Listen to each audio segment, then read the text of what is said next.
Unbanked came out of a conversation during the COVID era. The disease was spreading fast. In central China, a man has died following an outbreak of an unknown pneumonia-like virus. The government started getting more and more into our lives during that time.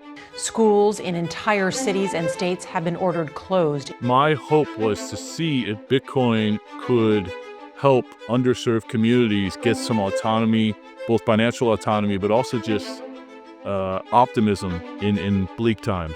My dad is almost 70 years old. He was a middle-class father that, struggled in 2008. And after 2008, he wanted to learn more about money and why we are having these crashes.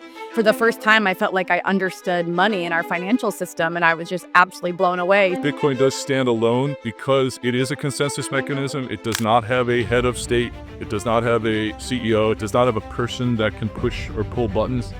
We can be our own banks. Maybe we don't necessarily need banks, or maybe, the banking system needs to reform itself a bit. You put your money in a bank and it's, you see in Argentina, many times in the early 2000s, that money was just taken. The government took my money from my bank account twice, and that's when I became a Bitcoiner. So Bitcoin is a tool for financial inclusion. You get these big societal hangovers and then you have a reaction. And Satoshi created Bitcoin and I created Unbanked. Who this person could have been and what life experiences led him to wanting to create Bitcoin. And then now we don't even know who he is. And was that intentional or did he die? I mean, who knows?